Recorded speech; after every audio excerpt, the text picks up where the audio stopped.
ഇടുക്കി തങ്കമണിയിൽ വ്യാപാര സ്ഥാപനത്തിൽ തീപിടുത്തം. കടയ്ക്കുള്ളിൽ ഉണ്ടായിരുന്ന പാചകവാതക സിലിണ്ടർ പൊട്ടിത്തെറിച്ചാണ് അപകടമുണ്ടായത്. വിവരങ്ങളുമായി ഇടുക്കിയിൽ നിന്ന് ആൽവിൻ തോമസ് ചേരുകയാണ്. ആൽവിൻ, എങ്ങനെയാണ് തീ പടർന്നത്? വിശദാംശങ്ങൾ. രാവിലെ പുലർച്ചെ ഏതാണ്ട് 5:30 മണിയോടുകൂടിയാണ് തങ്കമണി ടൗണിൽ പ്രവർത്തിച്ചുകൊണ്ടിരിക്കുന്ന കല്ലുവിള സ്റ്റോഴ്സ് എന്ന സ്ഥാപനത്തിന് തീപിടുത്തമുണ്ടായത്.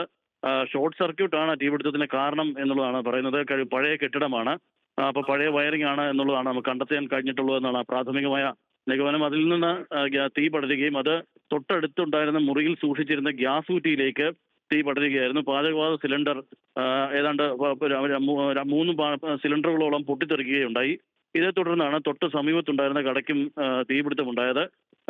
വലിയ തീപിടുത്തമായിരുന്നുവെങ്കിലും പെട്ടെന്ന് ഇടുക്കിയിൽ നിന്നുള്ള 2 ഫയർഫോഴ്സ് യൂണിറ്റുകൾ സ്ഥലത്തെത്തി തീ അണച്ചിട്ടുണ്ട്. അതുകൊണ്ട് തന്നെ കൂടുതൽ വ്യാപാര സ്ഥാപനങ്ങളിലേക്ക് തീ പിടിച്ചില്ല എന്നുള്ളതാണ് അതിലൊരു ഭാഗ്യമായി കരുതാവുന്നത്. സമീപത്തുണ്ടായിരുന്ന കടകൾക്ക് ചെറിയ നാശനഷ്ടമാണ് ഉണ്ടായിട്ടുള്ളത്. രുചീഷ്. ശരി ആൽവിൻ.